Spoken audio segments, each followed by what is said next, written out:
దాన్ని ఏమిటి చిన్న చిన్న ఆయుర్వేద వైద్యాల దగ్గర నుంచి ఇవన్నీ సోషల్ మీడియా ద్వారా విపరీతమైన బిజినెస్లు జరిగిపోతున్నాయి. ఫేస్బుక్, అదే ఎన్నో కోట్ల మంది ఉపాధి పొందుతున్నారు. ఇప్పుడు ఇది పల్లె ప్రాంతాల్లో ఉన్నటువంటి రైతులు, ఇప్పుడు ఫర్ ఎగ్జాంపుల్ ఓ పల్లెటూరులో టమోటాలు నా దగ్గర ఎవడు కొంటలేదు, 10 రూపాయలు ఉందని ఆయన పెట్టాడు, మనకిక్కడ 50 రూపాయలు అవుతుంది, నాకు పంపించాయా 10 కిలోలు ఆటోలో వేసి పంపించి నేను డబ్బులు ఇస్తానని చెప్తాం రేపు పొద్దున.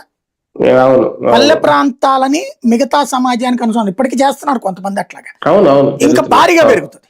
మంచి అవకాశం, మంచి విప్లవం, మంచి ఉపాధి కూడా ఖచ్చితంగా. రైట్ చూద్దాం. మొత్తానికి ఇదంతా ఒక ఏడాదిన్నరలో అయితే పూర్తయిపోద్ది అంటున్నారు. నిజంగా అదే కనుక జరిగితే ఆంధ్రప్రదేశే కాదు మొత్తం దేశం మొత్తం, మరొక ప్రధానంగా గ్రామీణ ప్రాంతాలు ఒక అద్భుతమైన కీలక అడుగు వేసినట్టు అవుతుంది. దీన్ని ఎంతవరకు సద్వినియోగం చేసుకుంటారు, ఎంతవరకు ఎటువంటి కుంభకోణాలు, స్కామ్లు జరగకుండా ముందుకు తీసుకెళ్తారు, వేచుద్దాం.